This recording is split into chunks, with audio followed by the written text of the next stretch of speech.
Quedamos hasta los instrumentos financieros más utilizados dentro del sistema. Como yo les había comentado a ustedes, estos instrumentos financieros no son aplicables para Venezuela del todo. ¿Por qué? Porque lamentablemente nosotros estamos dentro de un proceso de normativas que nos impiden a nosotros participar de manera libre dentro del mercado. Adicional a esto, pues bueno, nosotros tenemos un sistema cambiario controlado de alguna manera, después que nos impide tener libre convertibilidad para poder transar dentro de los mercados internacionales. Eso no quiere decir que una persona que esté interesada no lo pueda hacer, ¿sí? Pero por la vía, por el comportamiento y por la vía normal de este tipo de transacciones, es un poquito largo el camino para hacerlo acá. Entonces, ahora vamos a hablar de lo que es los mercados financieros y los riesgos que implican los tipos de cambio, ¿sí? Cuando hablamos de tipo de cambio, pues evidentemente es la variación que pueda tener el tipo de la variación que pueda tener el tipo de cambio de las divisas, ¿sí? De las divisas que más transen dentro de ese país. En el caso de nosotros, pues el tipo de cambio del bolívar versus dólar. En el caso de Europa, pues es el tipo de cambio euro-dólar. Como yo les comenté, hay mercados que transan de acuerdo a su moneda local, ¿sí? Y hay mercados, en el caso de Forex, es a través de pares. Generalmente, los mercados financieros o toda la economía se dolariza, ¿sí? Independientemente del tipo de moneda de la localidad de cada país, pues siempre los puntos de referencia van a ser el dólar estadounidense. Entonces, ¿qué nos hace referencia el tipo de cambio? ¿Cuáles son los riesgos con el tipo de cambio? El primero, vamos a tener el tipo de transacciones, el nivel de transacciones. ¿Por qué? Porque pues evidentemente el nivel de transacciones va a provenir de las operaciones comerciales de adquirir o vender bienes o servicios a cambio de una moneda extranjera. ¿Qué es lo que está pasando en el caso de nosotros acá en Venezuela? Pues evidentemente la transaccionalidad de cualquier bien o servicio se hace a través de las divisas. Generalmente las divisas del dólar americano. Sin embargo, eh, la dinámica de nosotros ha permitido que dentro de este país se transen muchísimas operaciones con moneda extranjera y no la local, ¿sí? Pues eso evidentemente trae como consecuencia un déficit de divisas, trae como consecuencia un excedente de bolívares y bueno, ya lo demás que yo les puedo decir acá es historia, ¿sí? Tenemos en el entorno económico, evidentemente las consecuencias directas son con las decisiones de la inversión. ¿Por qué? Porque nosotros, o bueno, generalmente el inversionista va a buscar la manera de maximizar o de tener la mejor renta posible de acuerdo a las transacciones que hagan dentro del mercado financiero. Por eso la importancia de diversificar los portafolios, no hacer la inversión en un solo instrumento o en un instrumento de un solo país. Estas referencias del riesgo con el tipo de cambio están alusivas o están muy relacionadas para aquellos inversionistas grandes, no que solamente transan en su localidad, sino que participan dentro del mercado financiero a nivel mundial. Un ejemplo que yo les voy a poner ahorita, no está tipificado, ojo, el mercado de criptomonedas no está tipificado como un tipo de mercado financiero. Sin embargo, a mi percepción y por la cantidad de transaccionalidad que tiene este mercado a nivel mundial, es cuestión de tiempo que normalmente o que formalmente se tipifique. ¿Por qué? Bueno, porque ese mercado de criptomonedas o de criptoactivos, como les quieran llamar, está moviendo muchísimo, muchísimo dinero a nivel mundial. No estamos hablando solamente de dinero eh, de dólares, de euros, de yen. No, estamos hablando de N cantidad de dinero a nivel mundial, que sea cual sea la moneda del país que esté transando. Al final, esa es una capitalización de alguna manera informal, ¿sí? Porque yo digo que es de alguna manera informal, porque este tipo de mercado se presta para lavar dinero. ¿Por qué? Porque si bien es cierto que es un mercado muy emergente, es un mercado muy riesgoso, muy riesgoso, también es cierto que por el nivel de seguridad que tienen estas plataformas o que tienen estos medios de pago, es casi que imposible hacer un rastreo de ese dinero. Entonces, este tipo de mercado, pues evidentemente se presta para muchísimas cosas y con esto no les quiero decir que esté malo o que esté bueno, sino que simplemente tengan claro que ya lo que es el tema de la globalización, de la tecnología, de los avances, ha permitido que surja, ¿sí? Este tipo de mercado. Porque yo digo que yo, ojo, eso lo digo yo, vuelvo y les repito, esto no está tipificado en ningún libro. Porque yo, Grisela Angulo, pudiese decir que los mercados de criptomonedas pudiesen entrar dentro de lo que es el mercado financiero. Pues evidentemente por el volumen de transacciones que hay y el volumen de capital, o sea, es decir, de dinero que se mueve a nivel mundial. Bueno, si me dicen a mí si es riesgoso o no es riesgoso, es cuestión de perspectiva. Vuelvo y les repito, en este tipo de transacciones se deja a criterio del inversor medir su capacidad de riesgo, medir su nivel de riesgo, ¿sí? Entonces, son cosas bueno, que me imagino que con los años pues irán cambiando, ¿no? Digo, el tema de los mercados de criptoactivos o de criptomonedas como tal. Tenemos una referencia que se llama traslación, ¿sí? La traslación no es más que el efecto de devaluación sobre utilidad de una empresa con sucursal. ¿Qué quiere decir esto? Si Polar tiene mis empresas acá y tienen sucursales en Colombia, el efecto de la devaluación de moneda le va a traer como consecuencia a él la utilidad que pueda percibir en otros sitios. Ojo, no porque sea más o menos, sino que siempre tienen que estar, generalmente este tipo de empresas participan en los mercados financieros siempre que cuenten con el visto bueno de su sucursal, valga la redundancia, ¿no?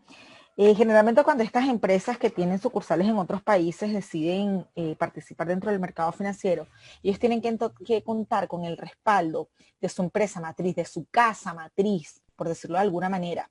Y cuando esta casa matriz se ve afectada por los efectos inflacionarios y los efectos de evaluación, automáticamente sus sucursales también van a tener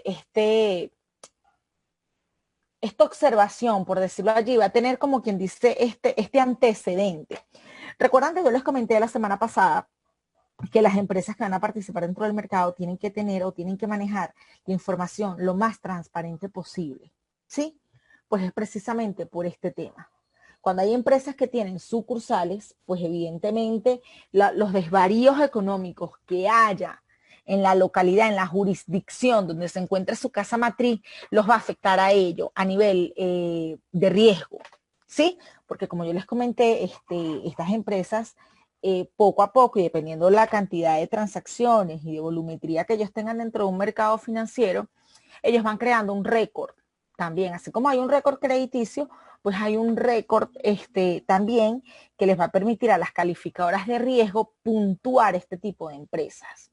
Entonces es un tema bastante delicado el tema del tipo de cambio, porque si lo vemos a gran escala, no solamente afecta al consumidor, está afectando a esas empresas que de alguna manera quieren incentivar el sistema productivo de donde estén, ¿sí? Y bueno, ya nosotros sabemos aquí qué pasa con el tipo de cambio. No es necesario que me extienda con estos temas.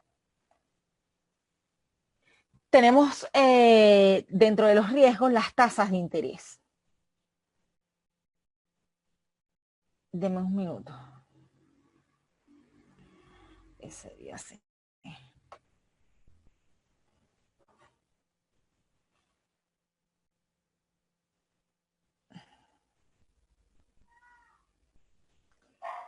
Ajá. Tenemos las tasas de interés. Recuérdense que los tipos de interés o las tasas de interés, ellas suben o bajan dependiendo de las decisiones monetarias que vaya a tomar los bancos centrales, ¿sí? Entonces, estas tasas de interés de alguna manera van a repercutir en el rendimiento de las inversiones. ¿Por qué? Porque cuando los tipos de interés suben, pues evidentemente nosotros estamos expuestos, eh, como quien dice, a una variación porcentual negativa de mi inversión.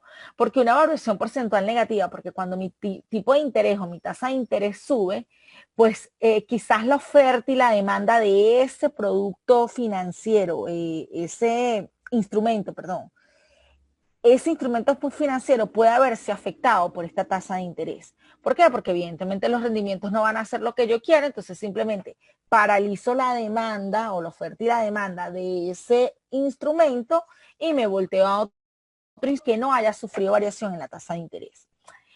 Pues esta es una relación inversamente proporcional y cuando los tipos de interés bajan, pues evidentemente los rendimientos pueden ascender en el corto plazo. Entonces, esto es un indicador que hay que estar muy presente o que uno tiene que tener muy presente al momento de decidir hacer este tipo de inversiones. ¿Por qué? ¿Qué es lo que se recomienda? Que dependiendo del instrumento donde la persona decide invertir, es importante que previa a eso se haga evidentemente un análisis de mercado, de cómo es el comportamiento del mercado, y dentro de ese análisis del comportamiento del mercado también van a tener que hacer un análisis muy, muy a priori, por decirlo, ¿no? De cómo ha sido el comportamiento de la tasa de interés de ese instrumento, ¿sí? Y quizás genere suspicacia de por qué esté en un precio, porque esté en otro precio, y por qué hace que sea atractivo o no ese instrumento en el que tú quieras invertir. Que la tasa de interés es perjudicial, sí, pero desde el punto de vista del inversionista, más que de las empresas, ¿sí? Fíjense que el tipo de cambio afecta, evidentemente va a afectar a todo, pero está más aunado a la lógica del por qué algunas empresas se ven afectadas, mientras que en la tasa de interés hay que evaluar los pros y los contras de un ascenso o un descenso de esa tasa de interés. ¿Por qué? Porque a fin de cuentas el inversionista es el que va a recibir esos rendimientos y él va a decidir si le conviene o no. Tengo acá algo, un concepto bien puntual y que bueno, de alguna manera todos conocemos, que es el riesgo país. Ya voy.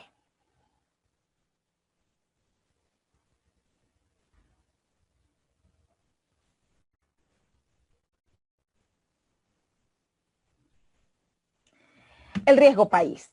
El riesgo país viene relacionado directamente con la incertidumbre asociada al rendimiento de la inversión que surge al negociar con las empresas o instituciones de un estado determinado, de una jurisdicción determinada, ¿sí?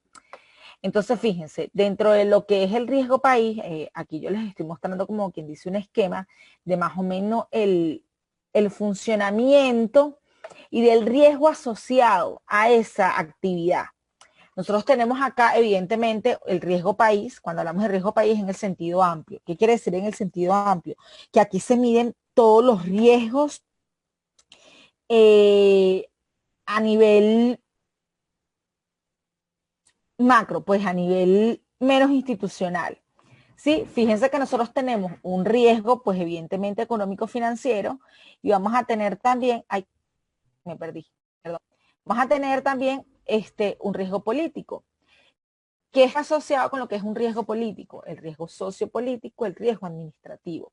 Es decir, el, la foto, por decirlo de alguna manera, la foto que muestra ese país en sus principales indicadores políticos, indicadores sociales, indicadores económicos, va a determinar o va a influir de manera directa en las inversiones extranjeras, ¿sí? Porque evidentemente esa foto que se pueda mostrar a nivel internacional es la que va a permitir a esos inversionistas decidir si van a invertir o no. ¿Qué es lo que pasa con nosotros? No recuerdo si lo tengo aquí plasmado. Nosotros tenemos un riesgo país demasiado alto, ¿sí?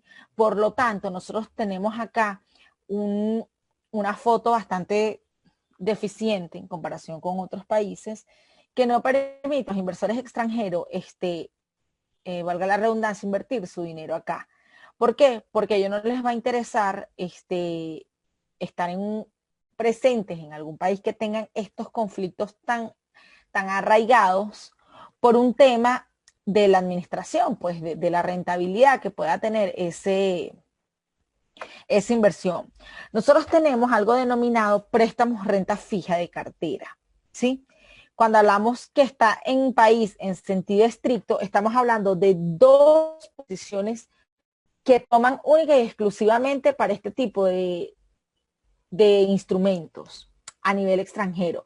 Nosotros vamos a tener los riesgos soberanos, que son los riesgos que están asociados a cualquier tipo de inversión que yo haga con el Estado como tal, con el Estado per se, ¿sí? Cuando el Estado es la garantía de esa operación, ¿sí? Ahí es cuando hablamos de riesgo estricto. Cuando tenemos que la persona, como quien dice, la fianza, la garantía es el país. ¿Qué pasa con nosotros? Pues sabemos que nosotros estamos bien críticos y bueno, hay un riesgo soberano implícito de manera inmediata. Y tenemos el riesgo de transferencia. ¿Qué quiere decir el riesgo de transferencia? Simplemente es el riesgo que está asociado a las empresas privadas que todavía quedan en ese país. ¿Por qué? Porque cuando hablamos de riesgo país en el sentido estricto, yo estoy midiendo los riesgos que voy a tener. Negociar con entidades públicas o negociar instrumentos con entidades privadas, ¿sí? Si bien es cierto que va a haber un riesgo en el caso de nosotros más amplio, hacer negociaciones de afuera con entes del gobierno, también es cierto que hay riesgo en lo que es la empresa privada por los temas que a las empresas privadas las han asfixiado mucho, pero de alguna manera las empresas privadas pues tienen hasta cómo hacer frente a esas obligaciones que ellos adquieran a través de renta fija. Es decir, las empresas privadas pues van a tener un poco más de holgura, ¿sí? Para poder hacer frente a esos rendimientos en el momento que se ejecuten esos rendimientos. Entonces, nosotros como país estamos muy críticos, y pues por eso es que ustedes ven que las operaciones comerciales con muchos países están viniendo hacia abajo. Yo no sé si ustedes en algún momento, hace un año, hace 2 años, no lo recuerdo ahorita, ustedes llegaron o leyeron que nosotros estuvimos a punto de caer en calificación D a través de la empresa calificadora Standard & Poor's. ¿Qué quería decir eso? Si nosotros caíamos en esa clasificación, eso lo que daba a entender era que el gobierno no iba a tener cómo hacer frente, ¿sí?, a todas las emisiones de títulos y valores que ellos tenían, pues evidentemente con las personas de acá y con todas esas empresas que en su momento apostaron a estas empresas grandes del gobierno, es decir, PDVSA. ¿Sí? Eso fue un escándalo hace un año, pues precisamente porque había ese temor, pues en su momento PDVSA emitió sus bonos, emitió sus deudas con empresas de afuera, pero en ese momento PDVSA no estaba tan crítico como ahorita. Entonces, eso fue un tema bastante duro, bastante álgido, pues porque bueno, ya a estas alturas lamentablemente eso nos perjudicó muchísimo y ya ahorita, ¿qué garantía tiene el Estado para poder emitir cualquier tipo de deuda a nivel internacional? Ninguna. A raíz de eso, pues es que el gobierno se ha visto en la obligación pues de recurrir a lo que es el oro, a los temas de explotación del arco minero, porque ya por la vía legal, por la vía de mercado financiero, nacional o internacional, el Estado venezolano no tiene garante para hacer frente a las obligaciones, ¿sí? Si ustedes buscan la información inherente a nosotros, ustedes se van a dar cuenta que los últimos bonos que se emitieron en DPDVSA fue por allá en el año 2008, 2009. Fueron los últimos bonos que se vinieron, que emitieron. Y eran bonos para ser pagaderos entre el 2020 y 2019, o sea, muchísimos años. Los rendimientos a largo plazo, evidentemente, fueron muy buenos, pero nosotros caímos en una incapacidad de pago pues precisamente por eso, porque el garante era el Estado y bueno, ya sabemos lo que pasa con, pues, con esa empresa.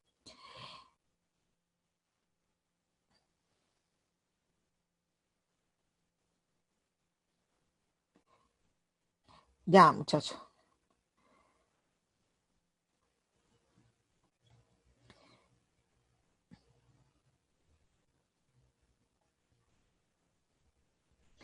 Ajá.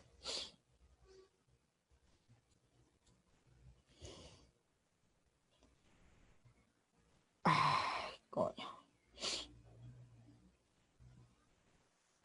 Entonces, bueno, esta es la situación general con lo que es el riesgo país. Evidentemente, si ustedes analizan el riesgo país de unos instrumentos emitidos por el Estado americano y analizan los rendimientos de unos instrumentos emitidos por el Estado venezolano, ustedes van a ver la diferencia tan abismal que hay en esos rendimientos, ¿sí?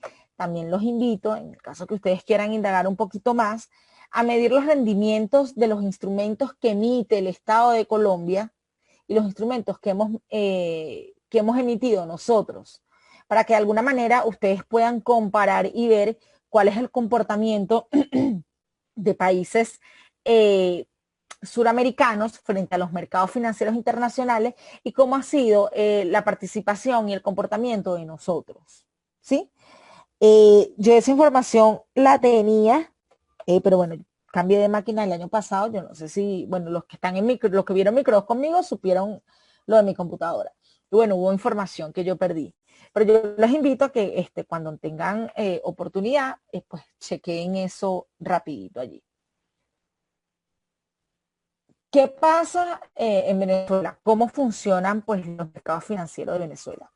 Primero, les comento que el mercado financiero de Venezuela está compuesto por mercado de capitales, vía renta variable, que lo vamos a ver ahorita, está compuesto por el mercado bancario, que evidentemente es el sector bancario como tal, banca comercial, Banco Universal, y están, bueno, los bancos que son creados de manera puntual, dices el banco el Banfam, el Banco Agropecuario, Bancoex, que es el Banco de Comercio Exterior. Si bien es cierto que son instituciones bancarias, pues tienen una funcionalidad distinta a lo que es la banca como tal, pero entra dentro de los mercados financieros de Venezuela. Tenemos el mercado de seguros, o en este caso el sector asegurador, que también funge dentro de la tipificación de los mercados financieros activos en Venezuela. También es cierto que es un mercado que ha venido presentando una fuerte decadencia en los últimos 6 años, pero es un mercado que ha buscado la manera de adaptarse pues a todo este tema de dolarización de facto que estamos viviendo. Y bueno, hay algunos indicadores allí, pues algunas observaciones bastante interesantes para nosotros evaluar. ¿Qué se puede decir de los mercados financieros en Venezuela? Primero, es un mercado emergente. ¿Por qué emergente? Porque es un mercado que en los últimos 2 años ha venido tomando auge de manera discreta. Hay muchas empresas de entes privados y empresas de sectores básicos que han tenido que recurrir al mercado de capitales pues para poder reactivar su producción, para mantenerse operativo, para recapitalizarse. Y bueno, son cosas que se están viendo acá en la actualidad. ¿Que es un mercado relativamente pequeño? Sí. Hoy día más todavía. Es un mercado que se ha contraído mucho, pero es por la misma dinámica de país que tenemos. Hay muy pocos operadores, como yo les comenté, entre los operadores están los bancarios, el sector seguro, el mismo sector de mercado de valores. Fíjense lo que yo les comenté, excepto en el caso o lo que yo les había comentado del mercado de acciones, que es renta variable. Aquí yo les puse una observación que dice, excepto en el mercado de algunas acciones e instrumentos de renta fija, ¿sí? Cuando hablamos de acciones, es cuando las empresas emiten para poder tener dinero. Este es un mercado que ha tenido muchísimo movimiento en los últimos 5 años y los instrumentos de renta fija han sido empresas puntuales que han emitido papeles comerciales. Coca-Cola es una. Yo no sé si ustedes están al tanto que Coca-Cola emitió papeles, emitió títulos, y bueno, eso fue todo un boom porque mucha gente quiso apostar o quiere apostar a Coca-Cola, y bueno, hubo una receptividad en el mercado bastante importante con Coca-Cola, igual que con Automercados Plaza. Yo no sé si ustedes supieron o leyeron en las noticias, recientemente Automercados Plaza pues emitió acciones, fue autorizado por la SUNAVAL. Que los controles o las normativas nos frenan a nosotros un poco en este tipo de operaciones, sí, pero también es cierto que es una necesidad, y yo soy partidaria de que si este mercado, el mercado de capitales y los mercados financieros se activaran de alguna manera, sería bastante beneficioso para la economía como tal. ¿Por qué? Porque recordemos que este mercado de alguna manera está para apoyar a esas empresas o a esas inversiones que no pueden acceder al crédito bancario. Y pues como todos sabemos la situación del crédito bancario ahorita en Venezuela, esto sería una excelente opción para para las empresas, pues, porque de alguna manera ellos van a tener el refinanciamiento, el financiamiento que necesitan para seguir operando. Fíjense, ¿cuál es el circuito económico acá de, de los mercados financieros? Nosotros tenemos, pues evidentemente, las familias y las empresas, tenemos el sistema de importaciones, el sistema de exportaciones, pues dependiendo del sector económico de la empresa. Nosotros tenemos, fíjense acá, un flujo de cómo funciona, en este caso, las familias y empresas, porque de alguna manera tanto la familia como las empresas pueden fungir como inversionistas y como demandantes de capital. Entonces, partiendo de eso y de los precios del mercado, se genera el círculo, se genera el enlace para este tipo de transacciones, ¿sí? Aquí tenemos nosotros un participante bien importante que es las políticas monetarias y cambiarias de BCB. Las cambiarias han estado estáticas como política como tal. Si me pregunta particularmente, ninguna de las que han aplicado ha sido. Pero bueno, eso es otro tema que no vamos a hablar aquí ni discutir acá. Y pues evidentemente en función de esas políticas, pues nosotros sabemos cuando hay dinero en la calle y cuando no hay dinero en la calle. ¿Sí? ¿Qué pasa cuando hay mucho dinero en la calle? Evidentemente hay una presión sobre el tipo de cambio se dispara, va a haber mucha demanda de divisas, va a haber demanda de inversiones. ¿Por qué les digo que hay demandas de inversiones? Porque en esos días donde hay emisiones de bono, donde pagan petro, donde pagan nómina, donde el gobierno hace una inyección de liquidez a la calle, véanse o háganlo como ejercicio. Esos mismos días, esas mismas semanas, ustedes métanse en la página de la Bolsa de Valores de Caracas y vean el comportamiento de las acciones de las empresas que están participando en los mercados. Esas semanas particulares, esas empresas o esos instrumentos suben de valor. ¿Sí? Entonces ahí hay una oportunidad de inversión para el que tiene un excedentario, un excedente de dinero, y hay una oportunidad de ganancia para el que necesita y ya tiene esa inversión hecha. ¿Recuerdan lo que yo les comenté de la renta variable? Que si tú sabes hacerlo o conoces el instrumento o conoces la empresa, la trayectoria de la empresa, tú tienes un rendimiento inmediato muy a corto plazo. Bueno, en Venezuela ahorita está pasando eso. En Venezuela ahorita es viable hacer una inversión dentro del mercado de valores vía el instrumento que yo les recomiendo es el instrumento acciones, obviamente, pero tienen que saber en qué empresa hacerlo. ¿Por qué? Porque cuando hay este tipo de fluctuación dentro del mercado monetario de nosotros, las ganancias son muy buenas, ¿sí? Pérdida, no vas a tener pérdidas como quien dice, bueno, a menos que un plaza se tira a quiebra, un banco se tira a quiebra, ¿no? Pero quizás no vas a ganar en el mismo ritmo que deseas, pero es un seguimiento constante que hay que hacer.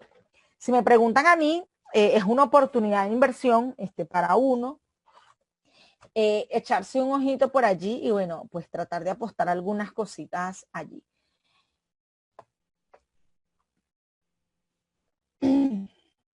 Fíjense, nosotros acá en Venezuela tenemos varias modalidades de negociación, ¿sí? Nosotros tenemos el mercado bursátil, que son las transacciones que se realizan a través de la bolsa de valores, y tenemos el mercado extrabursátil, que son las transacciones que se realizan fuera de la bolsa de valores, es decir, fuera del mercado secundario. Generalmente estas transacciones extrabursátil se hacen con las empresas privadas con previo acuerdo entre las partes, ¿sí? A través de documentos netamente privados.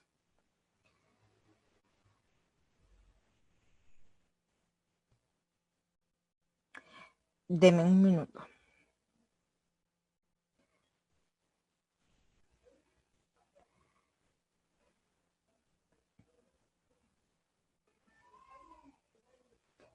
Entonces,